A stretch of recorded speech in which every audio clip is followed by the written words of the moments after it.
Friends, ಬಿಸಿ expert YouTube channel ಗೆ ನಿಮಗೆಲ್ಲರಿಗೂ ಸ್ವಾಗತ. ಸೊ ಇವತ್ತಿನ ವಿಡಿಯೋದಲ್ಲಿ ಏನ್ ಡಿಸ್ಕಸ್ ಮಾಡೋಣ ಅಂದ್ರೆ ಕ್ಲೌಡ್ ಕಂಪ್ಯೂಟಿಂಗ್ ಇಂಪಾರ್ಟೆಂಟ್ ಕ್ವಶನ್ಸ್ ಅನ್ನ ಡಿಸ್ಕಸ್ ಮಾಡೋಣ. ಸೊ ತುಂಬಾನೇ ಕಮೆಂಟ್ಸ್ ಬರ್ತಾ ಇತ್ತು ಕ್ಲೌಡ್ ಕಂಪ್ಯೂಟಿಂಗ್ ಮೇಲೆ ಇಂಪಾರ್ಟೆಂಟ್ ಕ್ವಶನ್ಸ್ ಮಾಡ್ರಿ ಅಂತ. ಸೊ ಇವತ್ತಿನ ವಿಡಿಯೋದಲ್ಲಿ ಯಾವ್ಯಾವ ಇಂಪಾರ್ಟೆಂಟ್ ಕ್ವಶನ್ಸ್ ಅನ್ನ ಕೇಳಬಹುದು ಅನ್ನೋದನ್ನ ಡಿಸ್ಕಸ್ ಮಾಡೋಣ. So first question, what is cloud computing?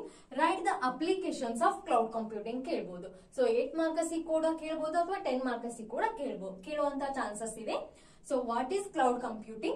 Write the applications of cloud computing. So ಈ ರೀತಿ ಕೇಳಿದಾಗ ನೀವೇನ್ ಬರೀರಿ, ಫಸ್ಟ್ ಕ್ಲೌಡ್ ಕಂಪ್ಯೂಟಿಂಗ್ ಡೆಫಿನೇಷನ್ ನ ಬರೆದು ಯಾವ್ಯಾವ ಅಪ್ಲಿಕೇಶನ್ಸ್ ಅದಾವ ನೋಡ್ರಿ ಅವನ್ನ ಲಿಸ್ಟ್ ಮಾಡ್ರಿ ಫಸ್ಟ್. ಆಮೇಲೆ ಏನ್ ಮಾಡ್ರಿ, ಒನ್ ಅಂತ ಹಾಕಿ ಅದ್ ಅಪ್ಲಿಕೇಶನ್ ನ ಬರೆದು ಎಕ್ಸ್ಪ್ಲನೇಷನ್ ಬರ್ತಾ ಹೋಗ್ರಿ. Next, what are the major advantages of cloud computing? So advantages ಏನಿದೆ ನಾವು ಕ್ಲೌಡ್ ಕಂಪ್ಯೂಟಿಂಗ್ ಯೂಸ್ ಮಾಡೋದ್ರಿಂದ ಅನ್ನ ಕೂಡ ಬರೀ. Next, what are the 4 types of cloud computing? ಯಾವ್ಯಾವ 4 types of cloud computing ಅದಾವ? ಸೊ ಯಾವ್ಯಾವ ಅದಾವು ಅದನ್ನ ಫಸ್ಟ್ ಮೆನ್ಷನ್ ಮಾಡಿ ಆಮೇಲೆ ಏನ್ ಮಾಡಿ ಅದನ್ನ ಎಕ್ಸ್ಪ್ಲೇನ್ ಮಾಡಿ. Next, write the features of cloud computing. So ಯಾವ್ಯಾವ ಫ್ಯೂಚರ್ಸ್ ಅದಾವು ಕ್ಲೌಡ್ ಕಂಪ್ಯೂಟಿಂಗ್ ಅನ್ನೋದು ಕೂಡ ಕೇಳುವಂತಹ ಚಾನ್ಸಸ್ ಇದೆ. List out the types of cloud, explain briefly. ಏನ್ ಮಾಡ್ಬೇಕು, ಫಸ್ಟ್ ಲಿಸ್ಟ್ ಮಾಡ್ಬೇಕು ಯಾವ್ಯಾವ ಕ್ಲೌಡಿನ್ ಟೈಪ್ಸ್ ಅದಾವು. ನೆಕ್ಸ್ಟ್ ಅದನ್ನ ಮಾಡ್ಬೇಕು, ಎಕ್ಸ್ಪ್ಲೇನ್ ಮಾಡ್ಬೇಕು ಇನ್ ಬ್ರೀಫ್ ಆಗಿ. Explain the cloud services models with need diagram. So ಏನಿದೆ ಕ್ಲೌಡ್ ಸರ್ವಿಸಸ್ ಮಾಡೆಲ್ಸ್ ನ ಏನ್ ಮಾಡ್ಬೇಕು, ನೀವು ಎಕ್ಸ್ಪ್ಲೇನ್ ಮಾಡ್ಬೇಕು ಅಲಾಂಗ್ ವಿತ್ ಡಯಾಗ್ರಾಮ್. ಸೊ ಏನ್ ಮಾಡ್ಬೇಕು, ನೀಟ್ ಆಗಿ ನೀವೇನ್ ಮಾಡ್ರಿ, ಡಯಾಗ್ರಾಮ್ ಅನ್ನ ಡ್ರಾ ಮಾಡಿ ಅದ್ರ ಕೆಳಗಡೆ ಏನ್ ಮಾಡ್ರಿ, ಮಾಡೆಲ್ಸ್ ಅನ್ನ ಎಕ್ಸ್ಪ್ಲೇನ್ ಮಾಡ್ತಾ ಹೋಗ್ರಿ. What is virtualization and what are its benefits? So virtualization ಏನು ಇದೆ ಕಾನ್ಸೆಪ್ಟ್ ತುಂಬಾನೇ ಇಂಪಾರ್ಟೆಂಟ್ ಅಂತ ಹೇಳ್ಬೋದು.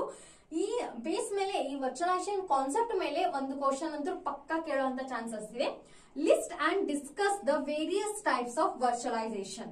ಸೊ ಏನ್ ಮಾಡ್ಬೇಕು, ಲಿಸ್ಟ್ ಮಾಡ್ಬೇಕು, ಅದೇ ರೀತಿ ಡಿಸ್ಕಸ್ ಅಂತ ಅಂದ್ರೆ ಡಿಸ್ಕಸ್ ಮಾಡೋದಿಲ್ಲ, ಏನ್ ಮಾಡ್ಬೇಕಲ್ಲಿ ಎಲ್ಲಾನು ನೀವಾಗಿ ಬ್ರೀಫ್ ಆಗಿ ಎಕ್ಸ್ಪ್ಲೇನ್ ಮಾಡ್ತಾ ಹೋಗ್ಬೇಕು. In various types of virtualization types ಯಾವ್ಯಾವ ಅದಾವು ಅನ್ನೋದು. Explain the cloud architecture with ಏನ್ ಮಾಡ್ಬೇಕು, ನೀವು ಆರ್ಕಿಟೆಕ್ಚರ್ ಅಂದಾಗ ಆರ್ಕಿಟೆಕ್ಚರ್ ಇನ್ ಡಯಾಗ್ರಾಮ್ ಹಾಕಿ ಏನ್ ಮಾಡ್ರಿ, ಎಕ್ಸ್ಪ್ಲೇನ್ ಮಾಡಿ. ನೆಕ್ಸ್ಟ್, ಎಕ್ಸ್ಪ್ಲೇನ್ ದ ಅನೇಕ ಫ್ರೇಮ್ ವರ್ಕ್ ಆರ್ಕಿಟೆಕ್ಚರ್. ಸೊ ಇದ್ರದ್ದು ಕೂಡ ಏನ್ ಕೇಳ್ಯಾರ ಅವರು, ಫ್ರೇಮ್ ವರ್ಕ್ ಆರ್ಕಿಟೆಕ್ಚರ್ ಕೇಳ್ಯಾರ. ಸೊ ಅದ್ರದ್ದು ಕೂಡ ನೀಟ್ ಆಗಿ ಡ್ರಾ ಮಾಡಿ ಏನ್ ಮಾಡ್ರಿ, ಎಕ್ಸ್ಪ್ಲೇನ್ ಮಾಡ್ರಿ. Next question, explain the building of ಅನೇಕ ಕ್ಲೌಡ್. ಕ್ಲೌಡ್ ಇಂದ ಏನ್ ಮಾಡ್ಬೇಕು, ಅನೇಕ ಕ್ಲೌಡ್ ಇಂದ ಏನ್ ಮಾಡ್ಬೇಕು, ಎಕ್ಸ್ಪ್ಲೇನ್ ಮಾಡ್ಬೇಕು ಬಿಲ್ಡಿಂಗ್. ಡಿಸ್ಕಸ್ ಅಬೌಟ್ ಅನೇಕ cloud development and management. Right the advantages and disadvantages of ಅನೇಕ ಕ್ಲೌಡ್. ಸೊ ಇದು ಏನು ಕಾನ್ಸೆಪ್ಟ್ ಏರಿಯಲ್ಲಿ ತುಂಬಾನೇ ಇಂಪಾರ್ಟೆಂಟ್ ಅಂತ ಹೇಳ್ಬೋದು. ಇದ್ರ ಬೇಸ್ ಮೇಲೆ ಏನು ತುಂಬಾನೇ ಕ್ವಶನ್ಸ್ ಕೇಳುವಂತ ಚಾನ್ಸಸ್ ಇದೆ. ಸೊ ಫ್ರೆಂಡ್ಸ್, ನೆಕ್ಸ್ಟ್ ಕ್ವಶನ್ ನೋಡೋಣ. Write a short note on Amazon web service Google. So ಏನ್ ಮಾಡ್ಬೇಕು, ಒಂದು ಶಾರ್ಟ್ ನೋಟ್ ನನ್ನ ಕೇಳ್ಯಾರ, ಇದ್ರ ಬೇಸ್ ಮೇಲೆ ಅಮೆಜಾನ್ ವೆಬ್ ಸರ್ವಿಸ್ ಗೂಗಲ್ ಇದ್ರ ಮೇಲೆ ಏನ್ ಮಾಡ್ಬೇಕು, ಶಾರ್ಟ್ ನೋಟ್ ಅನ್ನ ಬರೀಬೇಕು. Next, what is grid computing ಅಂತ ಕೂಡ ಕೇಳಬಹುದು. ಹೈಬ್ರಿಡ್ ಕಂಪ್ಯೂಟಿಂಗ್ ಅಂದ್ರೆ ಏನಂತ ಕೂಡ ಕೇಳುವಂತ ಚಾನ್ಸಸ್ ಇದೆ. ಅದೇ ರೀತಿ standard form, what is CRM and ERP. What is CRM ಅಂತ ಈ ರೀತಿ ಏನಾದ್ರು ಕೇಳಿದ್ರೆ ಫುಲ್ ಫಾರ್ಮ್ ಬರೀದು ಅದಕ್ಕಿರುವಂತಹ ಡೆಫಿನೇಷನ್ ನ ಕೂಡ ನೀವೇನ್ ಮಾಡ್ರಿ, ಬರೀರಿ. Explain the characteristics and features of cloud computing. ಇದು ಕೂಡ ತುಂಬಾ ಇಂಪಾರ್ಟೆಂಟ್ ಕ್ವಶನ್ ಅಂತ ಹೇಳ್ಬಹುದು. Explain public cloud development model and private cloud development model with need diagram. So need diagram ಅಂತ ಏನಿದೆ ನೋಡಿ, ಆರ್ಕಿಟೆಕ್ಚರ್ ಆಗಿರ್ಬೋದು, ನೀಡ್ ಡಯಾಗ್ರಾಮ್ ಆಗಿರ್ಬೋದು, ಇವು ಇಂಪಾರ್ಟೆಂಟ್ ಕ್ವಶನ್ಸ್ ಅಂತ ಹೇಳ್ಬೋದು.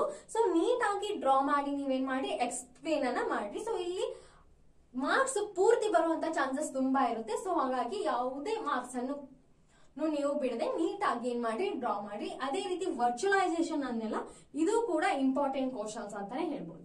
ಸೊ ಫ್ರೆಂಡ್ಸ್, ಇಷ್ಟು ನನಗ್ ಗೊತ್ತಿರುವಂತಹ ಕ್ಲೌಡ್ ಕಂಪ್ಯೂಟಿಂಗ್ ಬೇಸ್ ಮೇಲೆ ಇಂಪಾರ್ಟೆಂಟ್ ಕ್ವಶನ್ಸ್ ಅಂತ ಹೇಳ್ಬೋದು. ಇವು ಕೇಳುವಂತ ಚಾನ್ಸಸ್ ಇದೆ ಅಥವಾ ಕೇಳದೇನು ಕೂಡ ಇರ್ಬೋದು. ಬಟ್ ಇದು ಕ್ವಶನ್ ಪೇಪರ್ ನಲ್ಲಿ ರಿಪೀಟ್ ಆಗುವಂತ ಕ್ವಶನ್ಸ್ ಅಂತ ಹೇಳ್ತೀನಿ. ಸೊ ಈ ವಿಡಿಯೋ ಇಷ್ಟ ಆದ್ರೆ ಖಂಡಿತವಾಗಿ ಲೈಕ್ ಮಾಡಿ, ಶೇರ್ ಮಾಡಿ ಮತ್ತು ಸಬ್ಸ್ಕ್ರೈಬ್ ಮಾಡಿ. Thank you for watching.